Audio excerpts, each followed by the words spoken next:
Hello मेरे प्यारे बच्चों, आप सभी का स्वागत है एक नए वीडियो सेशन में। और आज का वीडियो बहुत ही इम्पोर्टेंट होने वाला है क्लास 10th के बच्चों के लिए, 12th के बच्चों के लिए। वैसे स्पेशली तो क्लास 12 के लिए है, मगर देखिए भाई, हिंदी के जो एमसीक्यूज़ हैं वो तो क्लास 10th में, 12th में, सारे क्लासों में आते हैं। मगर क्लास 12 के लिए वीडियो बहुत ही इम्पोर्टेंट होने वाला है। अब सर जी, इस वीडियो में होने वाला क्या है, तो आप ये जानिए। इस वीडियो में मेरे भाई सबसे पहले आप लोगों को जो एमसीक्यूज आते हैं क्वेश्चन 10 नंबर के लिए, वो कराए जाएंगे। ठीक है, तो चलिए देखते हैं। और ये वही क्वेश्चन है जो कई बार आपके बोर्ड एग्जाम में रिपीट हुए हैं। ठीक है मेरे भाई, तो पहला क्वेश्चन है, नगरी प्राचार्य सभा की संस्थापना की है, किसने की है? बच्चों, चारों ऑप्शन आपके सामने हैं। चारों ऑप्शन मैं नहीं पढ़ूंगा क्योंकि आपका समय वेस्ट ना हो, क्योंकि अब बहुत कम समय बचा है। तो आप जल्दी से जल्दी इसका रिप्लाई करिए। तो सही ऑप्शन क्या हो जाएगा बच्चों? श्याम सुंदर दास। क्या हो जाएगा? श्याम सुंदर दास। ठीक है, तो सही ऑप्शन क्या हो गया आपका? श्याम सुंदर दास। ओके, चलिए अगले क्वेश्चन पर बात करते हैं। वीर गाथा काल के कवि हैं। कौन वीर गाथा काल के कवि हैं? तो बच्चों कौन है? चंद बरदाई। कौन है? चंद्र बरदाई। यहाँ पर आप समझ सकते हैं, चंद बरदाई। ठीक है, नोट करते जाइएगा आप इन क्वेश्चनों को और इनकी प्रैक्टिस कर लेना। कम टाइम में आपको ज़्यादा से ज़्यादा सिखाया जा सके, इसलिए ऐसा कराया जा रहा है। ठीक है मेरे भाई, अगला क्वेश्चन है, भा आप इसका एक प्रकार से टेस्ट भी आप कर सकते हैं कि आपके कितने सही हुए। ठीक है, भारतेंदु से पूर्व के लेखक हैं, ये चार ऑप्शन है, और इनमें से कौन भारतेंदु से पूर्व के लेखक हैं? तो भैया कौन है? वो हैं सदा सुखलाल। कौन है मेरे भाई? सदा सुखलाल जी, ये है। ठीक है, याद रखिएगा। चलिए अगले क्वेश्चन पर बढ़ते हैं। आधुनिक गद्य का जनक कहा जाता है, किसे कहा जाता है आधुनिक गद्य का जनक? आप लोग कमेंट बॉक्स में बताएंगे। तो भारतेंदु हरिश्चंद्र जी को। किसको? भारतेंदु हरिश्चंद्र जी को। ठीक है बच्चों, अगले प्रश्न पर बढ़ते हैं। ये प्रश्न आप देख पा रहे होंगे कितना इंपॉर्टेंट क्वेश्चन है। आचार्य महावीर प्रसाद द्विवेदी द्वारा संपादित पत्रिका है। दूसरे तरह से भी पूछा गया है, आचार्य महावीर प्रसाद द्विवेदी ने किस पत्रिका का संपादन किया था? तो पत्रिका कौन थी, वो आपको बतानी है। तो महावीर प्रसाद द्विवेदी ने बच्चों सरस्वती पत्रिका का संपादन किया था। कौन सी पत्रिका का? सरस्वती पत्रिका का। ठीक है मेरे भाई, अगले प्रश्न पर पढ़ते हैं। प्रश्न नंबर 6, महावीर प्रसाद द्विवेदी लेखक हैं, किस युग के लेखक हैं? आपको ये बताना है। ठीक है मेरे भाई, तो बताइए किस युग के लेखक हैं? तो बच्चों वो हो जाएगा आपके द्विवेदी युग के। ठीक है, आप लोग अपना देख पा रहे होंगे कि आप कितना सही कर पा रहे हैं। फोर्ट विलियम कॉलेज स्थित था। फोर्ट विलियम कॉलेज बच्चों कहाँ स्थित था? ये तो भैया बच्चों को पता है कि ये तो सर जी कलकत्ता में स्थित था। ठीक है, अगले क्वेश्चन पर चलते हैं बच्चों। मोस्ट इंपॉर्टेंट क्वेश्चन है, इस बार आपके बोर्ड एग्जाम में आ सकता है ये क्वेश्चन। आनंद कादम्बनी के संपादक हैं। बच्चों बहुत ही अच्छा क्वेश्चन है। तो इसका सही ऑप्शन क्या हो जाएगा? बद्री नारायण चौधरी प्रेमघन। ठीक है, याद कर लीजिएगा आप लोग लिख करके। सरस्वती के संपादक हैं, तो अभी तो बच्चों हमने ऊपर पढ़ा था कौन है सरस्वती पत्रिका के संपादक? महावीर प्रसाद द्विवेदी जी।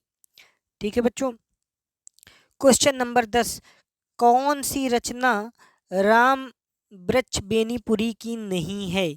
आपको बताना है कौन सी रचना राम वृक्ष बेनीपुरी की नहीं है। तो बच्चों कौन सी हो जाएगा? ऑप्शन का पतितों के देश। ठीक है, पतितों के देश। अगला क्वेश्चन है बच्चों 11 नंबर क्वेश्चन, रेखा चित्र पर आधारित रचना है। कौन सी रेखा चित्र पर आधारित रचना है? तो अतीत के चलचित्र। ठीक है मेरे भाई, अतीत के चलचित्र, याद रखिएगा आप लोग, अतीत के चलचित्र। अगला क्वेश्चन है बच्चों, स्मृति की रचना कृति है।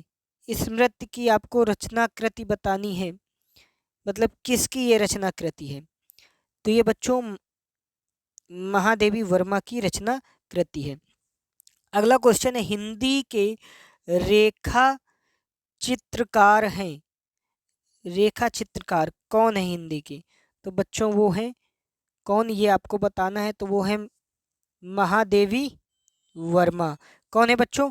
महादेवी वर्मा। आप याद रखिएगा कि कौन है महादेवी वर्मा, आपको याद रखना है। अगला क्वेश्चन है बच्चों, हंस पत्रिका के संपादक थे। कौन थे? आपको जल्दी से कमेंट बॉक्स में बताना है। हंस पत्रिका के संपादक कौन थे? ये बच्चों आपको जल्दी से आप बताएंगे कौन थे? प्रेमचंद जी। हंस पत्रिका के संपादक कौन थे बच्चों? प्रेमचंद जी। तिब्बत यात्रा, यात्राओं से संबंधित जो भी रचनाएं आपको दिखें तो एक ट्रिक याद रख लेना, राहुल भैया हमारे बहुत ही घुमक्कड़ थे। तो यात्राओं से संबंधित कोई भी रचना आ जाए तो राहुल सत्यायन। ठीक है बेटा। अगला क्वेश्चन है, छायाओत्तर युग का काल है तो कब से कब तक का था? 1919 से 1938 तक। ठीक है मेरे प्यारे बच्चों। अगले प्रश्न पर बढ़ते हैं, द्विवेदी युग का नामकरण हुआ था। किसके नाम पर द्विवेदी युग का जो है नामकरण हुआ था? तो बच्चों महावीर प्रसाद द्विवेदी के नाम से हुआ था। ठीक है। अब आपको शुक्ल युग के विषय में बताना है। शुक्ल युग का शुक्ल युग का नामकरण हुआ था किसके नाम पे? ठीक है। 18 नंबर क्वेश्चन है बच्चों, निम्नलिखित में कौन प्रसिद्ध आलोचक हैं? प्रसिद्ध आलोचक आपको बताना है। तो प्रसिद्ध आलोचक ये तो आपको पता ही है भैया कि सबसे ज़्यादा आलोचक के लिए प्रसिद्ध थे आचार्य रामचंद्र शुक्ल। याद रख लेना ट्रिक से कि भैया प्रसिद्ध आलोचक की अगर बात हो तो आचार्य लोग ज़्यादा प्रसिद्ध होते हैं, तो आचार्य रामचंद्र शुक्ल ऐसे करके आप याद कर सकते हैं। आइए आपके ऊपर डिपेंड करता है मेरे भाई। सरदार पूर्ण सिंह का लेखन युग है। सरदार पूर्ण सिंह मतलब किस युग के लेखक थे? कहने का मतलब ये है बच्चों, तो वो किस युग के थे? द्विवेदी युग के। ठीक है। अगले प्रश्न पर बढ़ते हैं, असत्य कथन है, मतलब तीन सही होंगे, एक असत्य होगा। तो प्रताप नारायण मिश्र हिंदी प्रदीप के संपादक थे। ये क्या है? असत्य कथन है। ठीक है प्यारे बच्चों। 84 वैष्णवन की वार्ता के लेखक हैं। ये बच्चों आपको बताना है, जल्दी से बताइए। तो कौन थे? गोकुलनाथ। कौन थे बच्चों? गोकुलनाथ। अगले प्रश्न पर बच्चों बढ़ते हैं। प्रश्न नंबर 22, नगरी प्रचारणी सभा की स्थापना हुई किस युग में बच्चों हुई थी? ये आपको बताना है। तो किस युग में नागरी प्रचारणी सभा की स्थापना हुई? भारतेंदु युग में। ठीक है। अगला क्वेश्चन बच्चों बहुत ही इंपॉर्टेंट, काशी नगरी प्रचारणी सभा की स्थापना किसने की? Very most important question. आप देख पा रहे होंगे कई बार बोर्ड पेपर में आया है, भर भर के बोर्ड पेपर में पूछा गया है, तो इस बार भी इसके ज़्यादा चांसेस हैं। तो याद रख लेना, काशी नगरी प्रचारणी सभा का जब भी नाम आ जाए तो श्याम सुंदर जो भी काशी आसी में रहते थे, श्याम जी हमारे। ठीक है। काशी बहुत सुंदर है, ऐसे भी याद कर लेना, काशी मतलब सुंदर। कहीं सुंदर जगह मिलेगी तो वहीं पे हम लगा देंगे। ठीक है बच्चों। अगला क्वेश्चन है, भारतेंदु युग के लेखक हैं। तो बच्चों भारतेंदु युग के लेखक कौन है ये आपको बताना है। 4 ऑप्शन है, आपको बता देना है कि प्रताप नारायण मिश्र हैं, राहुल शंकरायन हैं, वासुदेव शरण अग्रवाल हैं या जैनेन्द्र कुमार हैं। ये बच्चों आपको बताना है। तो कौन है? प्रताप नारायण मिश्र। ठीक है। और अगला क्वेश्चन है, सदल मिश्र की रचना है। तो उदयभान चरित। कौन है बच्चों? उदयभान चरित। तो आप लोग बच्चों इस वीडियो को पूरा अच्छे से वॉच करिएगा, और अगर ये वीडियो में आपको अगर अच्छी चीज़ें लगी हों तो बताइएगा कमेंट बॉक्स में, तो इसका नेक्स्ट पार्ट लेकर आया जाएगा, नहीं तो इस वीडियो को यहीं पर रोक दिया जाएगा। ठीक है मेरे भाई। और अगर आपको ये वीडियो अच्छा लगा है तो प्लीज़ एक वीडियो को लाइक दीजिएगा और चैनल को सब्सक्राइब भी करिएगा। तब तक के लिए जय हिंद। अगले वीडियो में मिलते हैं।